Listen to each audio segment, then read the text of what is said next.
사도행전 14장 1절부터 7절까지입니다. 사도행전 14장 1절부터 7절까지입니다. 저와 여러분이 한 절씩 읽겠습니다. 14장 1절부터 7절. 바울과 바나바는 이고니온에서도 이전과 마찬가지로 유대 사람의 회당에 들어가서 말하였다. 그래서 유대 사람과 그리스 사람이 많이 믿게 되었다. 그러나 마음을 돌이키지 않는 유대 사람들이 많은 사람들의 성중에서 믿는 형제들에게 나쁜 감정을 품게 하였다. 두 사도는 오랫동안 거기에 머물면서 주님을 의지하여 담대하게 말하였다. 주님께서는 그들의 손으로 표징과 놀라운 일을 행하게 하셔서 그들이 전하는 은혜의 말씀을 확증하여 주셨다. 그 두 사람들은 편으로 나뉘어서 더러는 유대 사람의 편을 들고 더러는 사도의 편을 들었다. 그런데 이방 사람들과 유대 사람들이 그들의 관원들과 합세해서 바울과 바나바를 모욕하고 돌로 쳐 죽이려고 했다. 사도는 그것을 알고 물가운데 지방에 있는 두 도시 루스드라와 데베가 은금하고 피하였다. 같이 읽으시겠습니다. 그들은 거기에서도 줄곧 복음을 전하였다. 아멘. 여러분 깔끔 소리라고 들어보셨습니까? 한 초등학교 4학년 학생이 발명했다고 합니다. 엄마가 실내화를 안 빨아주시고 자기 실내화는 자기가 직접 빨아라 그러시는 바람에 매번 자기 실내화를 형 동생들과 같이 빨더니 초등학교 4학년 학생이 신발이 이렇게 있으면 막혀 있잖아요. 그 신발 닦는 솔이 3면까지는 있나 봐요. 한 면 솔에 이렇게 브러쉬가 있는 게 한 면만 있는 게 아니고 3면을 이렇게 돼서 디귿자 모양, 뒤집어진 디귿자 모양으로 된 건 있는데 4면으로 된 게 없대요.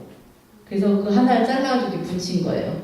그러니까 마치 그 변기 청소하는 것처럼 이렇게 4면이 다 브러쉬가 바깥으로 가 있는 거. 그래서 한번 왔다 갔다 하면 위아래 양옆을 동시에 자를 수 있는 그런 브러쉬를 그 학교에서 행사하는 발명품 대회 이런데 출품을 했고 학년 대표로 그래서 그 학교 대표로 이렇게 발탁이 됐다고 합니다.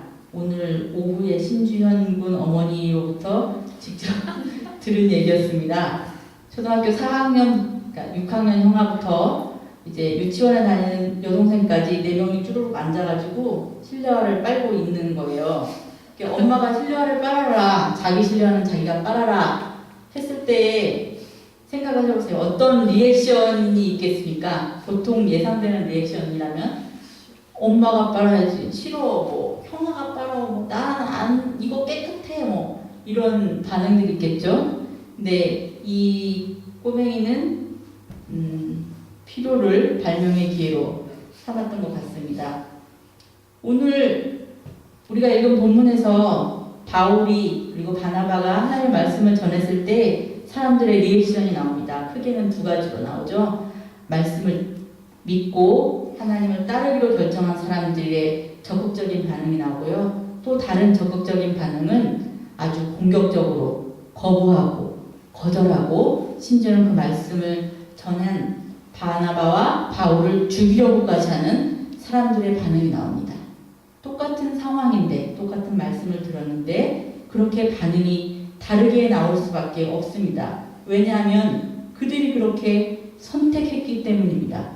믿는다고 선택한 사람들은 그 말씀을 단순히 앉아서 듣는 게 아니고요. 그 말씀을 듣고 나서 적극적으로 세례를 받고 말씀을 묵상하고 믿음을 더욱더 굳건히 가졌고 환난을 견디라는 바울의 공고를 받아들였습니다.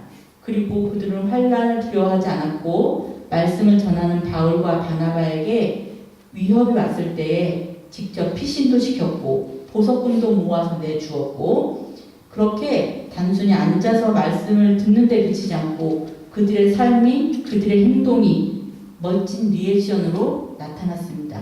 또 다른 한 그룹의 리액션은 그들도 아주 적극적이고 자기들의 의사를 분명하게 밝히는 리액션이었습니다. 보면 돌이키지 않았다고 했습니다. 하나님의 말씀을 듣고 그들의 생각을, 그들의 마음을 돌이키지 않았습니다. 거절했습니다. 그리고 단순히 자기 혼자 거절하고 만 것이 아니라 다른 사람들을 선동했고 그들로 하여금 바울과 바나바에게 그리고 주님을 믿는 자들에 대한 나쁜 감정을 갖게 했습니다.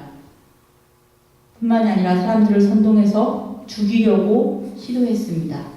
우리가 어떤 일을 당했을 때에 리액션을 취하게 됩니다. 소극적으로 취하는 사람도 있고 적극적으로 취하는 사람도 있습니다.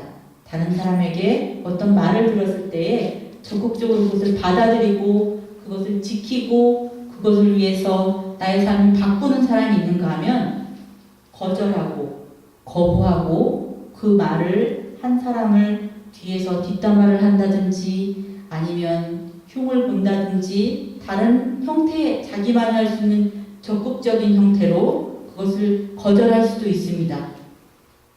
우리는 말씀에 어떻게 반응해 왔습니까? 지금까지 우리가 하나님의 말씀을 많이 들었죠? 많이 읽었습니다. 그 말씀이 단순히 우리의 귀에만 머물러 있지 않습니까? 우리의 머리에만 머물러 있지 않습니까? 예수님께서 우리를 부르시고 예수님께서 우리를 위해서 죽으셨는데 그것이 그 구원이 그 생명이 거저 주어진 것이지만 그 이후에 우리가 그렇게 살면 안 되잖아요. 예수님께서 그렇게 살라고 우리를 부르신 것이 아닌 줄 믿습니다. 여러분, 우리가 이제 말씀을 들었을 때에 하나님 우리에게 말씀하실 때에 어떤 리액션을 취하시겠습니까? 앉아서 불평하고 남에게 책임을 떠넘기고 아니면 나는 못한다고 하고 그렇게 하시겠습니까? 아니면 적극적으로 하나님 내가 그 말씀에 나의 삶을 걸겠습니다. 나의 삶을 바꾸겠습니다. 이 말씀을 위해서 다른 사람들을 섬기며 보호하며 그들을 위해서 살겠습니다. 하나님 항상 우리에게 사랑을 말씀하시죠.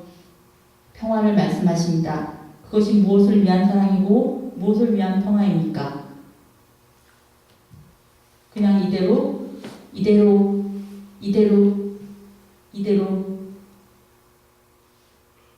현상 유지를 위한 것이 아니고 변화하라고 생명 살리라고 하나님께서 계속 말씀 주시고 사랑해 주시고 격려하시는데 그 말씀 받고 그 말씀 들으면서 죽은 사람처럼 가만히 있는 것이 아니라 아니면 그 말씀에 적대적으로 반응하는 것이 아니라 정말 그 말씀이 때로는 나를 죽이는 것 같지만 내가 죽어야 하나님의 말씀이 살고 내가 죽어야 하나님의 영광이 나타난다면 하나님 제가 죽겠습니다. 제가 말씀 안에서 세례받고 진정한 죄의 고백과 회개가 있고 내가 말씀 붙들면서 날마다 죽고 날마다 사는 삶을 살겠습니다. 날마다 죽고 남을 살리는 삶을 살겠습니다라고 하나님 내가 하나님이 기뻐하시는 리액션을 취하면서 살겠습니다 라고 결단하시는 여러분이 됐으면 좋겠습니다. 사도행전 읽으면서 성령님이 옛날에 일하셨지 그렇지 지금도 섬겨지는 그런 일들이 있대 라고 남의 일로 여기지 마십시오. 지금 우리의 삶 가운데 하나님의 역사가 있지 않습니까? 우리의 삶 가운데 그것을 고백할 것이 하나도 없습니까? 그렇다면 하나님 내가 죽은 것은 아닌가요? 하나님 나의 리액션이 엉뚱한 것은 아닌가요? 하나님 내가 하나님의 말씀을 정말 듣고 있는 건 맞는가요? 하나님께 물어보시고 하나님 앞에서 우리 자신을 다시 한번 돌아보면서 주의 말씀에 하나님이 원하시는 방법으로 원하시는 방향으로 반응하시는 여러분이 되셨으면 좋겠습니다. 기도하시겠습니다.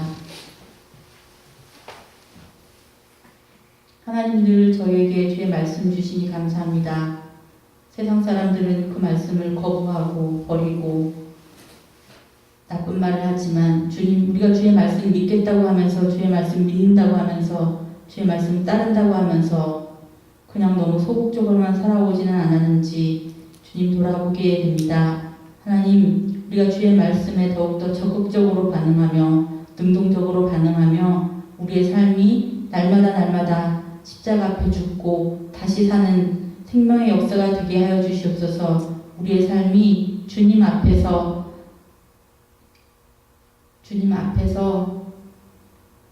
주의 이름을 나타내고 주의 영광을 드러내며 고난도 환난도 두려워하지 않고 담대히 복음 전하는 전도자의 삶이 되게 하여 주시옵소서. 감사드리며 예수님의 이름으로 기도드립니다.